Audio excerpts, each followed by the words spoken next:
Hello, I'm Leonard Maltin.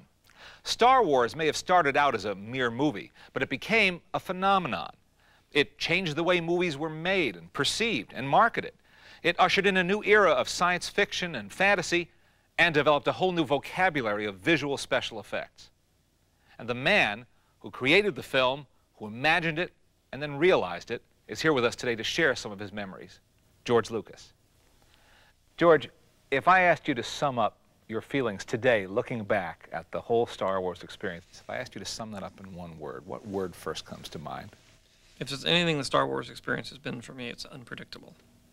You know, not only in the making of the movies and in creating the stories in the first place, which is the fun of it, is because you don't know where it's going to go, and the making of them were a huge adventure. But the success and all the stuff that's come after it and everything is just, you know, you have no idea what's going to happen next. Let's go all the way back to the beginning. What was the beginning? I would say probably the original impetus for the whole thing was, I used to watch a serial on television called Adventure Theater, and they had Flash Gordon Conquers the Universe on it, and I used to love that. So I went off and wrote my own space opera and developed the story and took it to United Artists that had the first rights to it. They said no, they didn't want it, and then I took it to Universal because I just finished American Graffiti, and they said no, they didn't want it. And finally took it to 20th Century Fox, and Al Nye Jr. said, I'm interested. He said, I don't understand this, but I loved American Graffiti, and whatever you do is okay with me, because otherwise I don't think it would have ever gotten done, because it was crazy. You know, spaceships and Wookiees and robots, and it was just unlike anything that had ever been seen before. Tell me about that first script. Now, did you try to tell the whole story in one script? Well, at that point, it wasn't the whole story.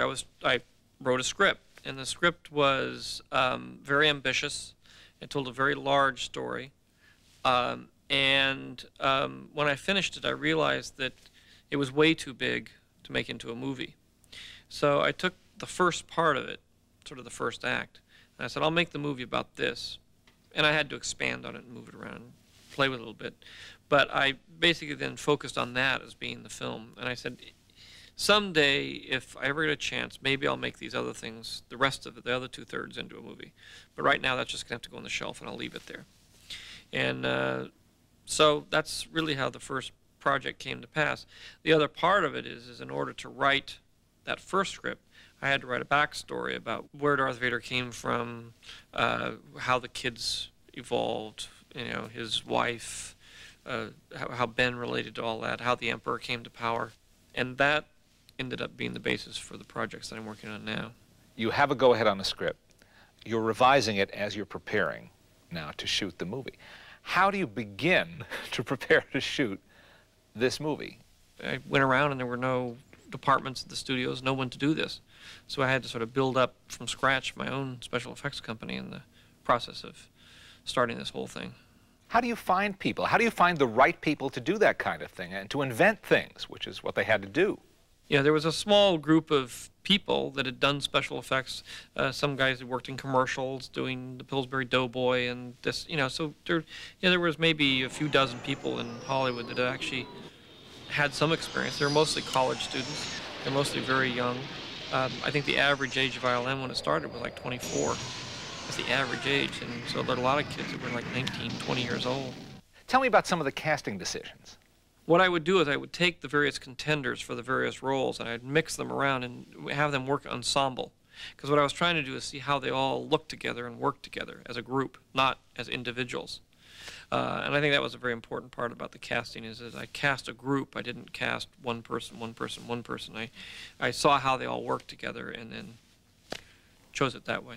What was the most serendipitous bit of casting? Probably Harrison. Fred Roos, who was helping with my casting, was a good friend of Harrison's, so he had him. He was a carpenter, and he sort of had him. I mean, he'd been an actor and he'd been under contract, but he was working as a carpenter, fixing their offices up. And as I was casting everybody, we said, well, we'll start doing these tests. And I said, well, we're short one Han Solo. I've only found 4, and I need 5 because I have 5 of everything else. And so I just said, well, Harrison, do you want to do this? You want to stand and sort of read some parts against these other parts so we can get through this thing? And he said, yeah, and he started reading them, and he read them better than anybody else did. What was the toughest part of making Star Wars? Well, there was a lot of drama through the whole thing. It was a very tough film to make. It was a fairly low-budget film. You know, it was a $10 million movie at a time when most movies were, the big-time movies were $20, $30 million. How much of that went to effects? Well, $2 million went to effects. There weren't very many effects. And I think the toughest part was when I finished shooting, I came back to the United States. I had no editor. I had to reassemble the entire movie of what had been cut, start from scratch. I went down to ILM, and they'd spent $1 million out of the $2 million. We were about 5 months away from release of the movie, and they didn't have any shots done. And I was panicked because I had nothing. I had no movie. I had no effects. I had a big mess on my hands. When did you know it was working, that it was turning into a phenomenon with the public? It was, you know, it wasn't really until it came out and it was in the theaters. I was still, even the day it came out, and Laddie called me and said, it's a hit, it's a hit. You know, the first 3 performances sold out, and it's going to be giant. I said, look, all science fiction films do well in the first week. Wait until the 3rd week, and then let's see what happens. So I was always the pessimist. I'm sure you know how much Star Wars means to so many, many people around the world. We all appreciate you sharing your memories with us today, George.